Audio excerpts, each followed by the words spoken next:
Hello, folks. Today we are on part 2 of our Rough Country 3-inch lift kit on our 99XJ. Today we are removing the transmission cross member to put our 1-inch spacers underneath it and to put a new transmission mount in there while we have that off. So if you missed part 1, make sure you click the link above and check that out and follow along as we go. Trying to do a step-by-step the best I can. So let's get started.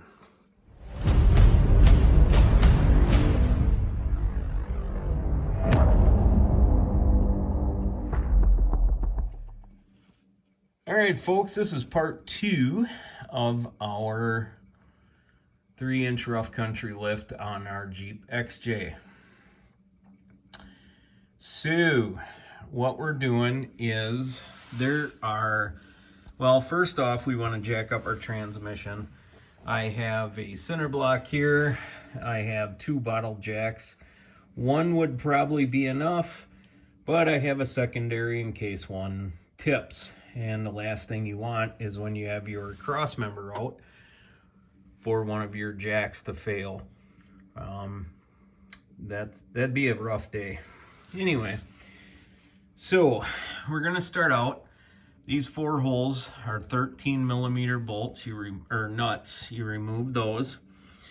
Then you come over here and there is a nut on a stud and there is a bolt, and then we have the same thing on the other side. Those are 15 mil.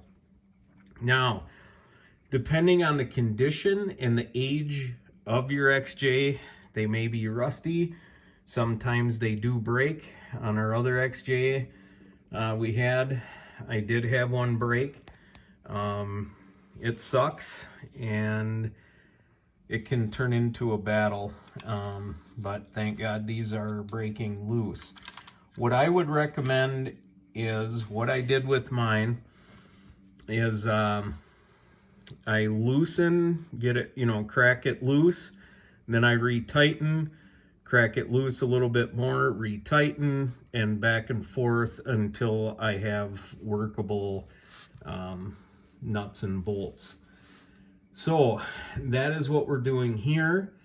And once we have this removed, we will have access to our transmission mount, which I believe are 2 18 millimeter fasteners that hold that on. So let's get this cross member off and take a look at what we got. All right, folks, so our spacer kit comes with 4 aluminum spacers and 4 longer bolts. So that means we have to get this stud out of here to make our longer, or have a spot for our longer bolts. Also, while I have the cross member off, I'm going to wipe this off and I'm going to quick paint it.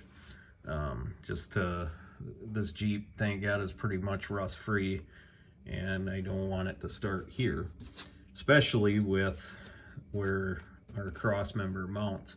So what we're going to do is we're going to take a 15 millimeter wrench. We're going to tighten our nut all the way up. Also, folks, I don't know if you can hit anything, but if you can get your straw up here for like WD-40 or PB Blaster or something, try to hit that. I don't know if you'll get any nuts or anything like that.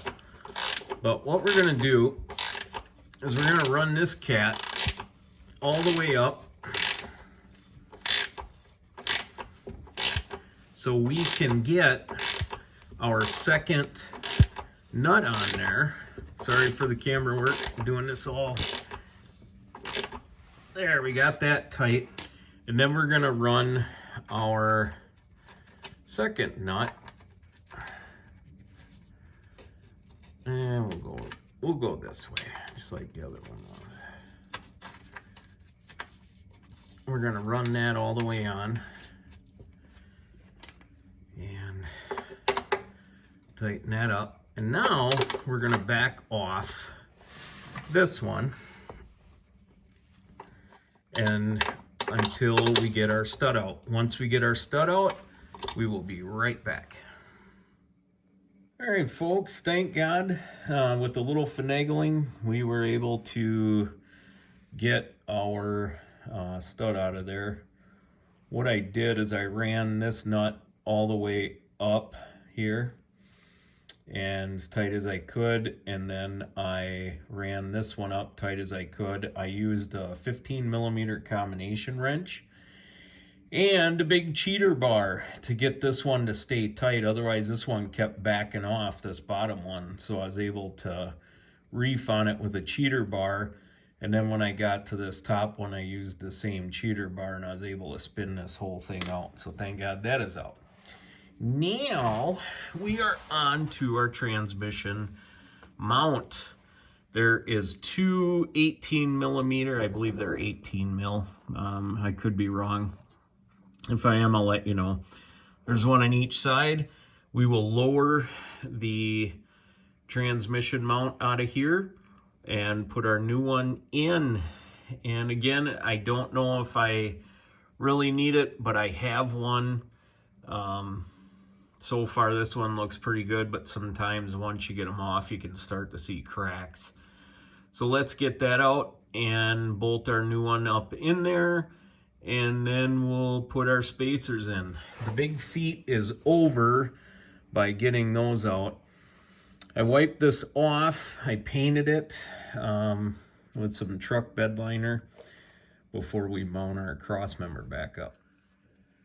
All right, folks, we got our transmission mount in. When you're cracking those 18mm bolts, just be cautious.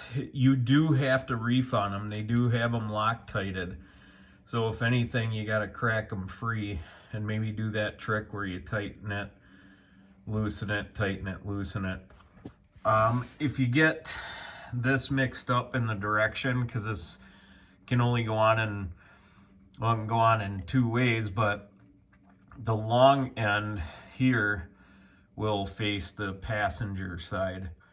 And that's the direction this goes in, because you can get them turned around. The transmission mount should come with new nuts for your cross member in the center. And when you torque them down, those two 18mm bolts get torqued down to, I believe, 55 foot-pounds. So let's go ahead and start our cross member mounting. We're gonna get our cross member up in there, back into these 4 holes, and then we're gonna run our 13mm nuts on there. We'll probably get them on there, maybe not tight, because we wanna also have flexibility to move our cross member around to get our new bolts in once we get our spacers on.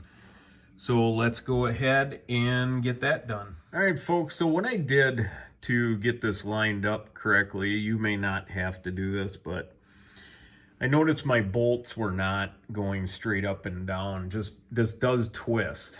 So what I did is I just took a ratchet strap and hooked it to the unibody here and to the cross member and pulled a little bit, and that allowed that bolt to go straight up and down.